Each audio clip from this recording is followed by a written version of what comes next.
Right, so welcome back then, ladies and gentlemen. For those who are not already acquainted with me, my name is Magnus Nielsen, otherwise known as Lord Londonstone. That is the name of my YouTube channel.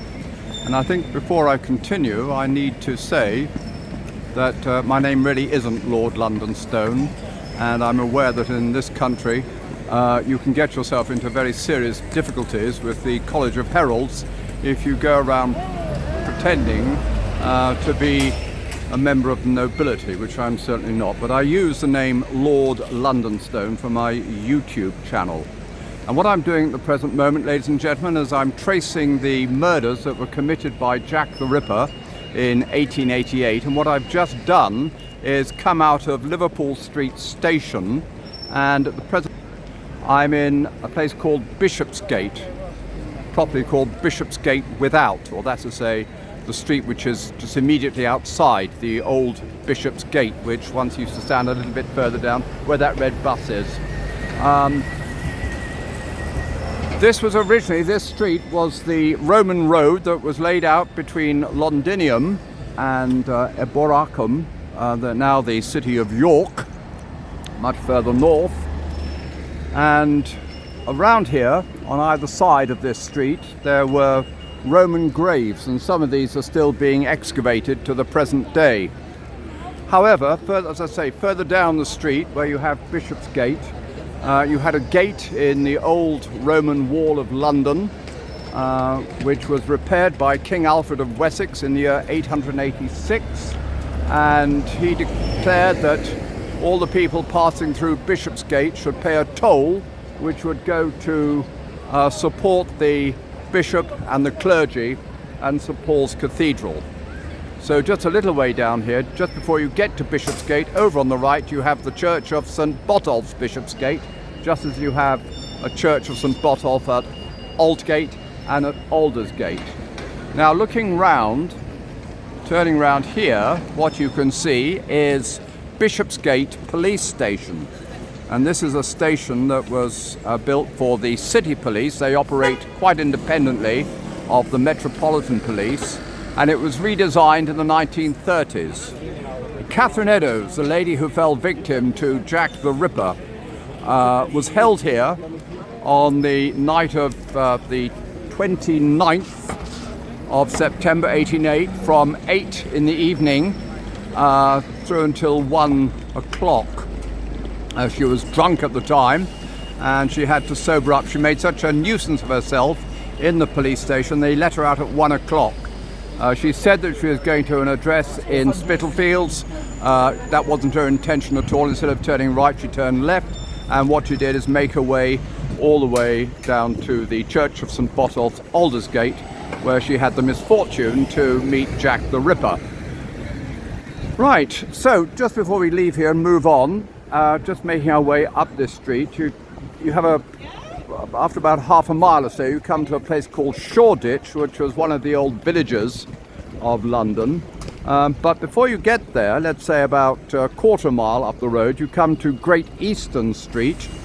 And if you go down Great Eastern Street, it's crossed by the Curtain Road. And over on the right-hand side, you have the site of a building known as the Theatre. It was built by a man called James Burbage in 1576, and it was the first purpose-built theatre in Britain. Now, don't forget, going back to the Elizabethan period, the land around here would have been open countryside. Of course, it's now all built up. So over the road we have Spitalfields, and Spitalfields, really, properly speaking, are the hospital fields that once belonged to the Priory Church of St Mary of Bethlehem. And that was built in the year 1179 and then dissolved during the reign of Henry VIII. And it was a site, became specialised as an asylum for patients with mental illnesses. And they were famous for making such a disorder in the building, it became known as Bedlam, St Mary Bedlam, and that's given a name to the idea of anywhere that is disorder and chaos. After the Great Fire of 1666, the land was used for housing, and this is, of course, when many houses were built round here. Typically, the people who lived here came from the non-conformist side of religion. You may be aware that in the 1530s we separated from the Church of Rome. There was a long argument going on between the kings of England and the Church of Rome, and this all culminated in the refusal of the Pope to give a divorce to King Henry VIII. So King Henry VIII sorted out the problem by divorcing the Church of England from the Church of Rome, and so it became a completely independent church. However, there were people who thought that the reforms had not gone far enough, and they wanted to strip the churches of all the bishops and all the paraphernalia, all the religious ritual, and get down to basics. So the sort of people who would be here would be the Congregationalists, the Baptists, the Presbyterians, and of course in due course we'd have people called the Huguenots. The Huguenots, these were French Protestants who sought asylum in England after the revocation of the Edict of Nantes by King Louis XIV in 1685. They settled in many parts of the capital, Soho, Wandsworth, but they also came to Spitalfields, and here they set themselves up in the industry of silk weavers. Now, what I propose to do is cross over the road whenever I get the opportunity. I just have to stand here. Oh, we've got a green signal with a bit of luck. Good, let's take the opportunity while we have it. Right, what I am now doing is moving eastward and then turning around to the left to go north, and I'm going past Bishopsgate police station. And as we do this, as we make our way forward, in a moment you'll see over on the right hand side there's a pub, very famous pub called Dirty Dick's. And there really was a character called Dirty Dick. Well, his true name was Nathaniel Bentley, and he had the misfortune to be jilted on his wedding day by his bride-to-be, and he took that rejection so badly that after that he completely neglected all his personal hygiene and used to shuffle around the streets in rags. And he was Dirty Dick, and he owned a pub round here, or he had a house here, and it's believed that Dirty Dick was the inspiration for Miss Faversham, the lady who appears in Charles Dickens' story of Great Expectations. Right, now what I'm proposing to do is turn round to the right, and we're moving towards Middlesex Street, which is better known to the world as the Market Petticoat Lane, and you'll see there's a little sign about that saying established in 1650. Well, my information is 1609, so I don't know. I'd be interested to know where they get 1650. Anyway, if you come back here on a Sunday morning, you'll see stalls all the way along Middlesex Street calling itself Petticoat Lane Market. And so they used to specialise in cheap clothing. Of course, now I think they sell pretty well anything. Alan Sugar, Lord Sugar, I think, set up his stall here when he was selling Amstrads, the early form of computer. Okay, this is Wydegate Street, and we've been here before, ladies and gentlemen. If you recall, in my earlier videos I did some exploration of the alleyways around here, and this part of London really hasn't changed appreciably since the early 1800s. So what you're looking at are buildings that would have been familiar to Jack the Ripper if he was still around today. The only thing that would really surprise him, I think, is the fact the amount of electric lighting, and also the fact that it is no longer a slum area.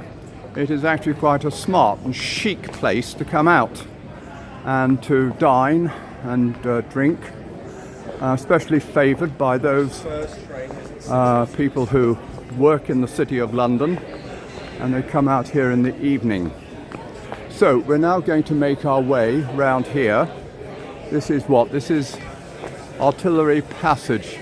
No, it isn't. It's Sandys Row. What am I talking about? Sandys Row, I should know that. This is Artillery Passage. And it's named after the Honourable Artillery Company. And the Honourable Artillery Company were set up during the reign of Henry VIII. And what they did is they leased ground around here. The Artillery Company was set up in 1537. And they had some land where they used to practice, a place for military practice. And then it was all built over in 1682. I don't think these houses go all the way back to 1682. I think they're probably early 19th century by the looks of things. But anyway, we're now making our way through these passages and alleyways, and these were typical of the entire area up until the time when they did a great deal of slum clearance. So really this is the only part of Jack the Ripper's London which remains. Okay, turn round here, just going forward again, but just bear round to the left. You can see, or you should be able to see, a sign saying Gun Street. That leads off immediately off to the right hand side. Gun Street was the residence of a lady called Alice Mackenzie, whose body was discovered in Old Castle Street in July of 1889, and she may have been a Jack the Ripper victim. In fact, the more I think about it, the more convinced I am is that she probably was. Anyway, let's just make our way down here now. And I'm heading in the general direction of Dorset Street, or what the site of what used to be Dorset Street. Dorset Street no longer exists because the site of Dorset Street has now been completely taken over by a large building called the London Fruit and Wool Exchange. This is the building you see here, which went up in the year 2019. So in order to find Dorset Street, what we have to do is just make our way down here a little way, and you can see for yourself now there are two very large double doors, black double doors here to allow traffic in and out. And this used to be the site of Dorset Street.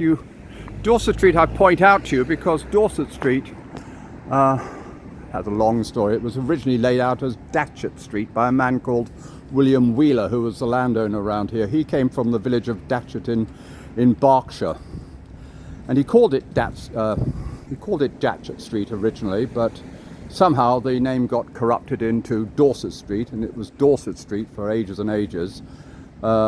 During the late Victorian period, they started referring to it as Dossers Street. And then after the murder of Mary Ann Kelly in Miller's Court, which was much further up here, it's about 3/4 of the way up Dorset Street, over on the left-hand side, you had Miller's Court. Number 13 Miller's Court was the home of Mary Jane Kelly, who was murdered there in the morning of the 9th of November, 1888, and I'll talk more about that later on. But it was also the site of Crossingham's Common Lodging House, and Crossingham's Common Lodging House was the home of Annie Chapman. Okay, well, let's just turn around here, and we'll go forward just a little way. What I'm now doing, I'm heading south, by the way, and then south and then east.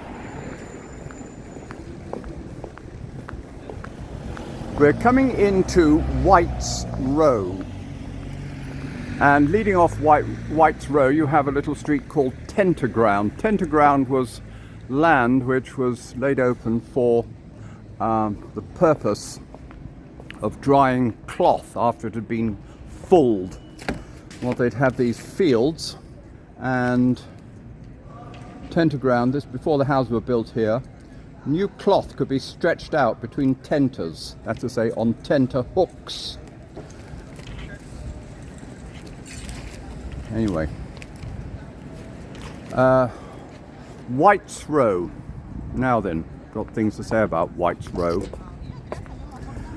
White's Row has a history of its own. One of the famous people who was born in White's Row was a guy called Jack Sheppard. He was born here in the year 1702.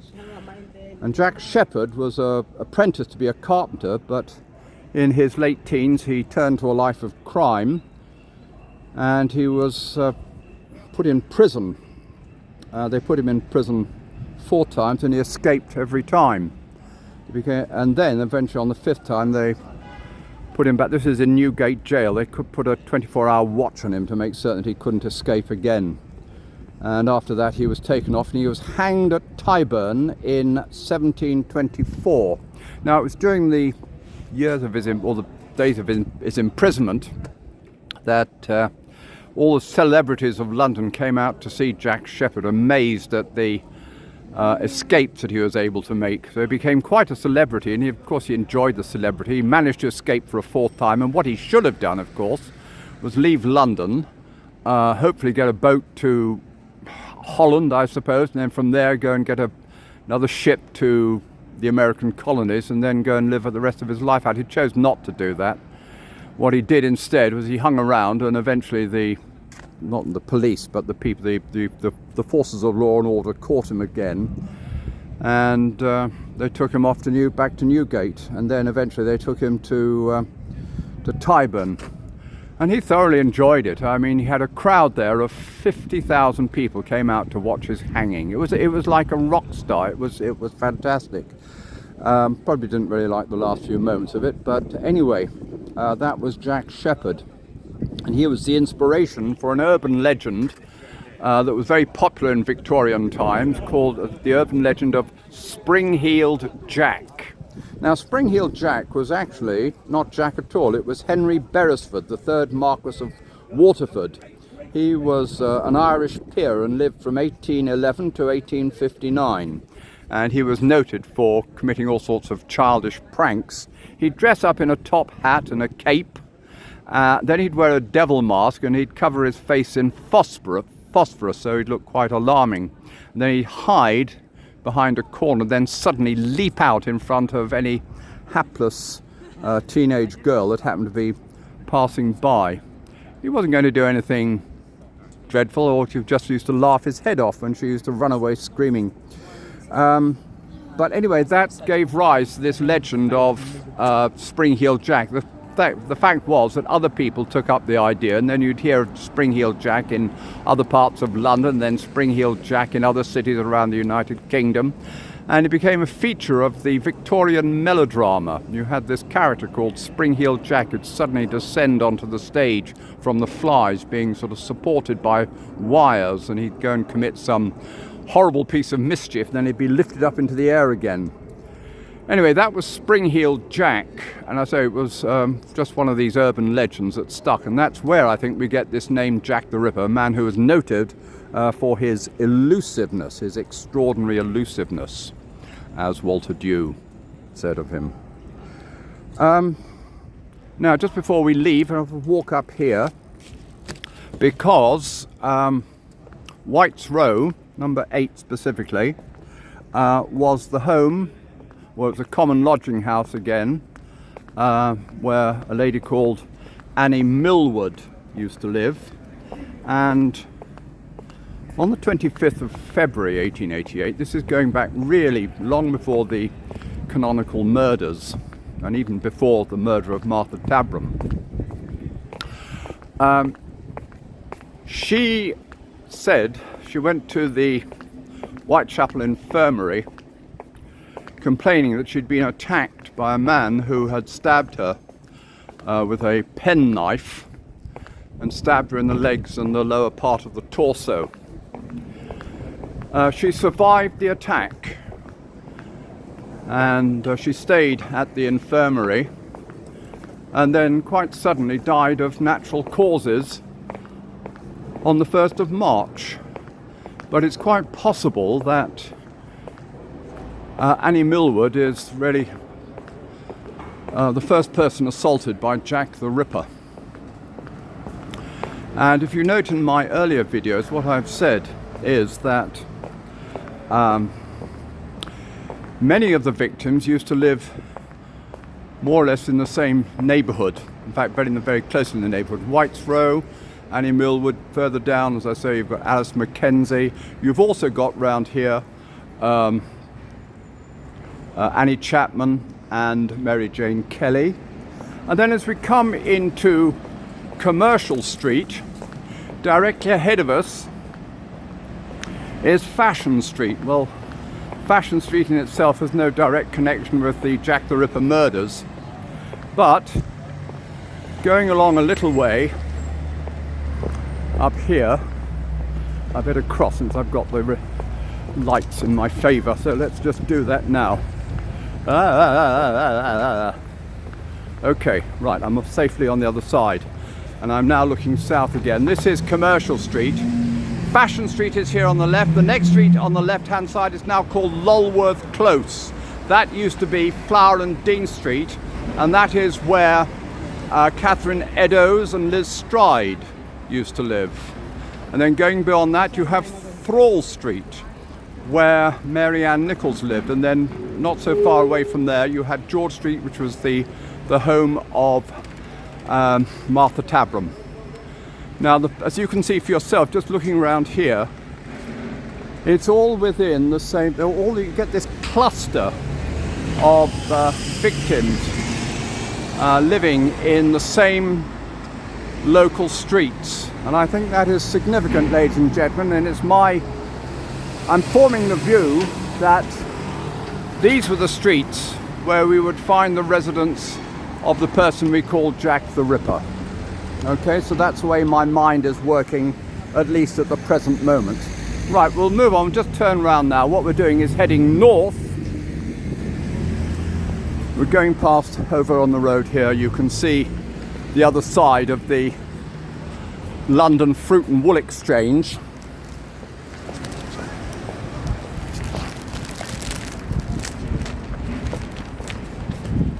And up here, oh yes, what we have got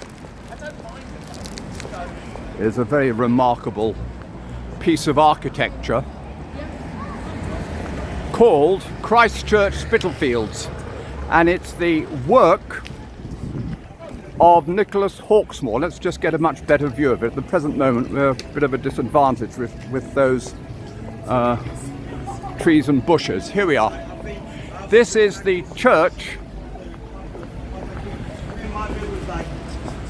the Church of Christchurch Spitalfields, and it was one of those churches that Queen Anne was so very anxious. She was very concerned at the sudden growth of London in the early 18th century, and she wanted to be certain that her people had access to places of worship, more specifically towards Anglican or Church of England places of worship. So Parliament passed an act called the 50 Churches Act. Only 17 of them were built in the end, but this is one of them, and it's one of the masterpieces of Nicholas Hawksmoor. The other ones being the Church of St Anne Limehouse and St George in the east. He also was the man who put the towers on the front of Westminster Abbey. Right, over the road is Spitalfields Market, and originally this started out as a very useful place for local people. As the area developed, they wanted a market, why wouldn't they? And so King Charles I allowed them to have a market, and then Oliver Cromwell took that away. And so it had to be restored. The King Charles II refounded the market, and over the course of time it then developed into a wholesale market for fruit and vegetables. Now, it was all tucked away in these little back streets which I've shown you around about Artillery Alley. All these narrow streets. And so what they had to do was lay out Commercial Street in the 1840s to connect with the London docks. And in doing that, they had to shift a lot of people, knock down a lot of houses. Many people became homeless, and there was even more and more. They just went to move into common lodging houses, so it wasn't really a solution. Anyway, there was here, as you can see, Spitalfields Market, which then became a wholesale market, rather like Covent Garden in the West End of London. Rebuilt in 1887. The market itself was closed in 1991. It ceased to operate as a market in 1991 and then moved to a place in Leighton. Now, if you go into Spitalfields Market, you'll find it's all pubs and very smart restaurants.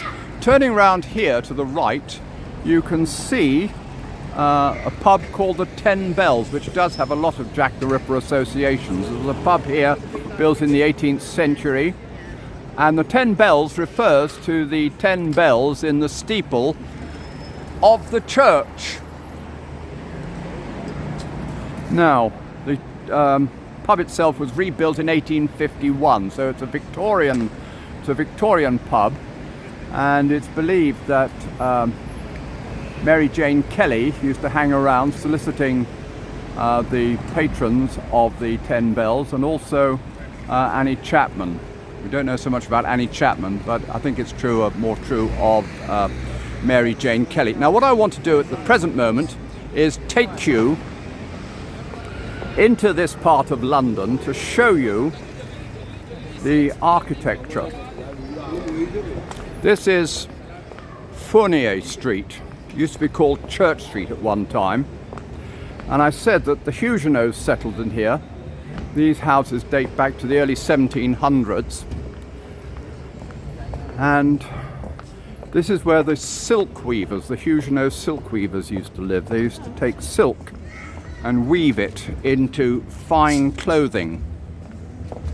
And the reason I call it out to you is that while they were doing this, the looms for the silk were kept right up in the attics of these houses. Obviously a place where they can get the most sunshine. That makes a lot of sense. So we'll just have a look at this. And you can look up there and you can see these are what they call the weaver's windows. So that's in the sunlight, so they can work in sunlight. And this is again another look at Fournier Street. I won't go all the way to the end of Fournier Street. I just want to turn into Wilk Street. And what we're doing now is heading north, actually. We're heading in the general direction of Hanbury Street. We will eventually get to Hanbury Street, and I'll talk about Hanbury Street once I do get there. But this is just to show you this area now used to be derelict after the war, and there was talk about pulling all these houses down. And then there was an enormous campaign to stop that from happening. So that's how the houses were actually saved for posterity. And they are still used. People actually live here. Although these large houses are originally built for 8 people. That's usually mother, father, 4 children, 2 servants. The houses, I say, have now been split up into flats, into apartments. And I dread to think what it would cost to buy or rent around here, but it must be a great deal of money, I would have thought. Just up here we can see there's a blue plaque dedicated to Anna Maria Garthwaite, 1690 to 1763, the designer of Spitalfields silks. She lived and worked here in this very building. Anna Maria Garthwaite. She was the lady who started to invent many of the popular designs that were used in silk weaving in the 18th century. And if you really want to follow this thing up, what you can do is go into the Victoria and Albert Museum, where they have an excellent display of costume clothing from that particular period. Now, we'll head further forward, and as we do that, we come to, oh yes, there's another blue plaque up here. A lady called Miriam Moses. Miriam Moses, OBEJP. She was a social reformer. First woman mayor of Stepney. That's from 1931 to 1932. She was born here in 1886. This was a very, very heavily populated Jewish area at that particular time. Not now. Jewish people have actually moved out of this part of London. Well, there may be a few left, but there aren't very many. And the people who came and took their place were the Bengalis. And what they've done is they settled in a place called Brick Lane. And I'm just about to take you to Brick Lane. And I'll be talking a little bit about Brick Lane. Just a second. Princelet Street.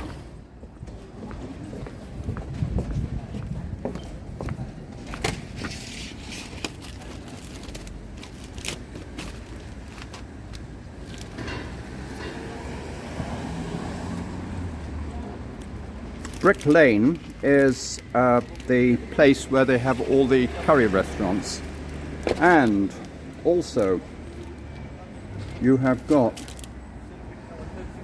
just round here a building. I think I've pointed this out to you already, but it's worth pointing it out again to you again. The Brick Lane Jama Masjid. Here we have it. That is the minaret, and it was built in the year 1743, and it was built as a Huguenot chapel. And just go a little bit further so we can take a closer look at it. A Huguenot chapel. So it was a place of Christian worship for several decades, several generations. The Huguenots were here in large numbers. Eventually they moved out. And by the time they'd all moved away, the people who came to replace them were the Jews. And so they used this place as a Jewish synagogue from 1891. And then in their course of time they also moved out, and the people who replaced them were the Bengalis, and they're here now in full force. And so they've changed this into a mosque. So this is the only building in the world which has served all three faiths. That's Christianity, Judaism and Islam. And I have researched that very, very carefully. I never say anything without prior research. And I can't find a single instance of any other building in the world which has been a Christian church and then gone on to being a synagogue, or synagogue into a church rather, and then into a mosque. So I think that's interesting. Going up here, this is what we're doing now, is heading in a northerly direction, and ahead of us we have the Truman Brewery, or what used to be the Truman Brewery, a brewery that was set up here 1669, the Black Eagle Brewery, taken over later by a man called Ben Truman, made it into a very successful brewery, and then it was also taken over, or at least managed, by a man called Samson Hanbury. And it was Samson Hanbury who gave his name to Hanbury Street, which is just here. So we can just take a last look up here. That is Brick Lane heading north. What we're now going to do is head west up Hanbury Street. And if we go right to the end here, we'll come to Hanbury Hall. And Hanbury Hall, again, started life in 1721 as a Huguenot chapel. I think it then became a Methodist church, and it was a place where John Wesley used to preach. And then it just became a public hall, a social hall for the community at large, not bothering what religion they were. And that is also where Charles Dickens, the novelist, used to give readings from his novels. Now, heading up here, what we want to look for is the place where Annie Chapman encountered Jack the Ripper. And here we come to number 32. So this is number 30. And number 29 Hanbury Street is just directly opposite, ladies and gentlemen. So let's go and have a look at the site of number 29 Hanbury Street. And that's just down here. I don't know whether you can see it. If you look through, they have a market here, regular market, called Upmarket. It's a food market, a place where they have stalls for food. And that is open pretty well 7 days a week. Shut up!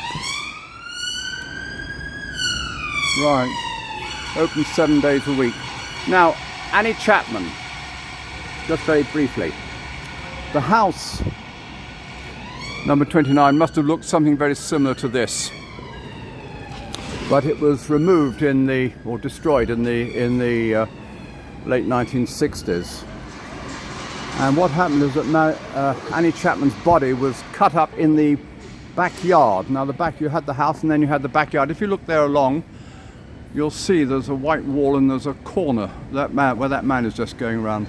Just a little way ahead of that must be the site where the body of Annie Chapman was discovered on about 6 o'clock on the 8th of September 1888. And they reckon that she'd been murdered about half an hour before. What was happening at this time, ladies and gentlemen, was Annie Chapman had been thrown out of her lodgings in Crossingham's because she hadn't got the fourpence to pay for a bed, and so she wandered around the street and eventually she was seen again by a lady called Mrs. Long, who was just coming up Brick Lane and then turned around the corner, and what she was doing, she was heading up towards Spitalfields Market, and as she made her way in this direction she could see a man and a woman talking together.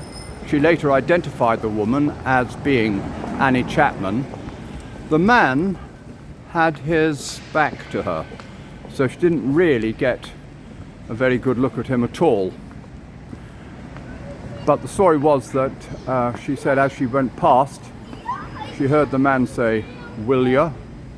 And she also heard the woman say, "Yes."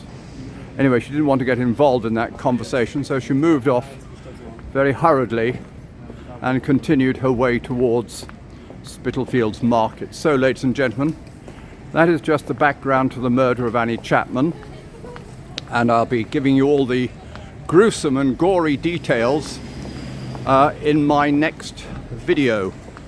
But I think we've had enough for now, ladies and gentlemen, so what I'll do now is sign off. Thank you very much indeed. Over and out. See you next time.